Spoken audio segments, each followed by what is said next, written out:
Temperatures caused a bit of a buzz last week with some morning lows falling into the 30s in northern Pennsylvania.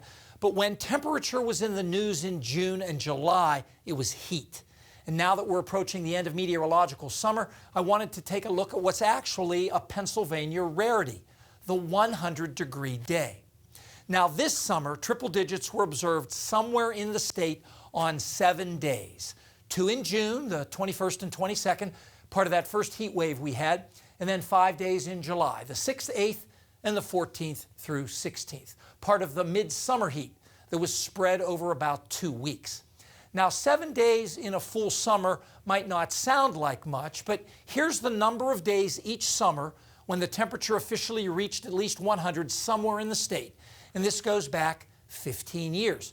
You have to go all the way back to 2010 to find another summer that had as many 100-degree days as we had this year. You may remember last summer wasn't all that hot. The temperature didn't reach 100 anywhere in the state on any day. That also happened in 2014 and 2015.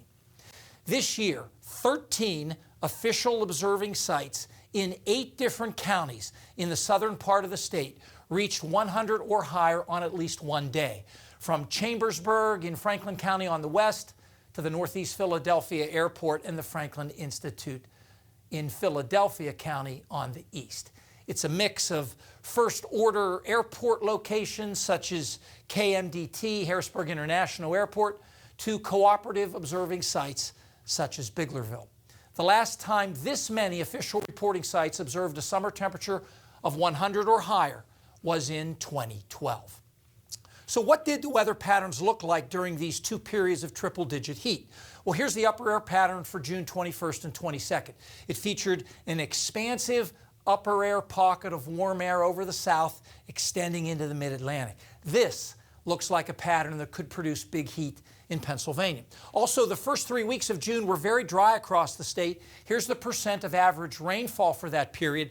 Lots of places, just 25 to 50% of average. And when the ground is dry, more of the sun's energy goes toward heating instead of evaporating water, so the dryness feeds back into the heat.